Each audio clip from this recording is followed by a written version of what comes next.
Hanggang kanina hapon po, halos 300 ng aftershocks ang naitala ng FIVOX sa Eastern Samar. Pero maswerte pa rin daw at walang nalikhang malalaking alon ang magnitude 7.6 na lindol nitong Biyernes. Nakatutok si Lia Manyalak del Castillo.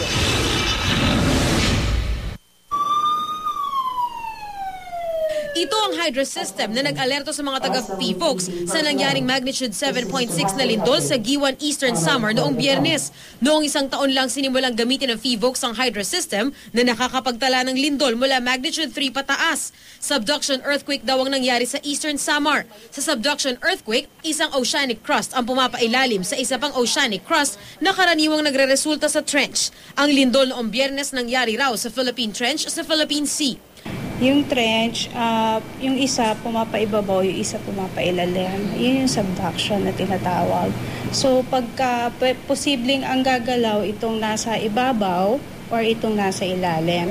Usually pag ito yung gumalaw, medyo may kalakasan siya, posibleng makapag-generate ng tsunami.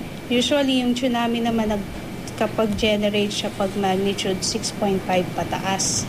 Sabi ng FIVOX, madalas ang paggalaw sa trench sa may Samar Island. April 1995 pa ang pinakahuling malakas na subduction earthquake doon na may lakas na hanggang magnitude 7.3.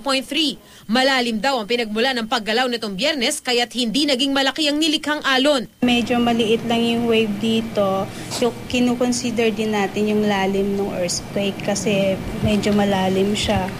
45 kilometers yung depth niya. Meaning, may kalaliman siya. Kung medyo napababaw siya, mga 10 to 5 kilometers, baka mas mataas yung wave na na-generate niya. Sabi pa ng FIVOX, dahil subduction earthquake ang nangyari, asahan na tatagal ang aftershock sa Samar ng hanggang 1 buwan. Posible rin daw may mabuong bulkan sa lugar makalipas ang maraming taon. Lia Manyalak del Castillo, nakatuto, 24 oras.